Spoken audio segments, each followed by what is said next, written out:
Une grande part du conflit qui surgit dans nos vies, c'est parce que Dieu cherche à nous conduire plus loin pour ouvrir nos yeux à lui, afin de nous introduire dans la lumière de son Fils. Dieu cherche à élargir notre horizon spirituel, et l'ennemi est contre cela. Il ne va pas le permettre s'il le peut. Donc le conflit survient. Nous ne pouvons peut-être pas le comprendre, mais très, très souvent, la plupart du temps, c'est ce qui se passe. C'est-à-dire que le Seigneur poursuit quelque chose dans nos vies et Satan dit, ils ne le verront pas, si je peux l'empêcher. Alors il s'élève une puissante guerre. Cet aveuglement est surnaturel, de même que l'illumination est surnaturelle. Le Dieu de ce siècle. Cette désignation peut signifier plus que seulement une période dans le temps.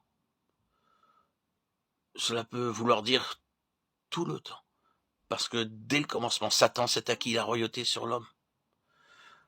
C'est ce qu'il cherchait, usurper la place de Dieu. Obtenir de la vie de l'homme ce qu'il y a de valeur, être Dieu, être adoré, ce qui signifie simplement prendre pour lui-même ce que l'homme a de valeur.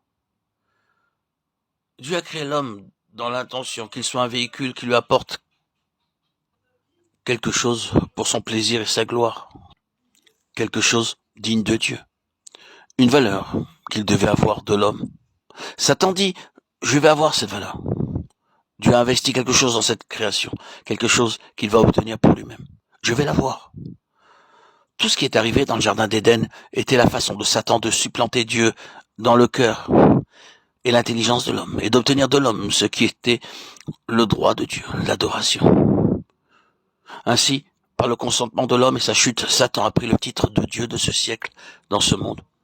Et il le tient depuis lors. Ce siècle veut dire le cours de ce monde, le Dieu de ce siècle. Or, l'illumination spirituelle est le plus grand danger pour que Satan puisse maintenir son rôle de Dieu.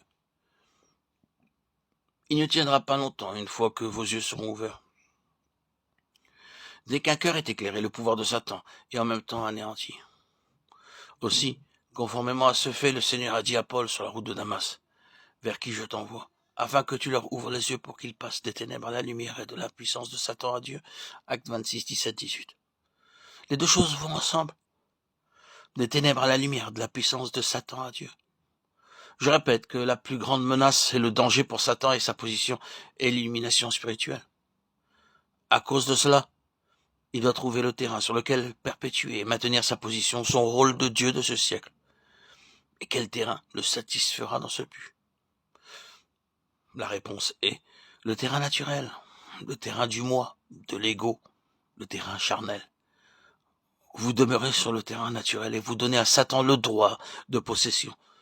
Chaque fois que nous le faisons, l'emprise de Satan sera fortifiée.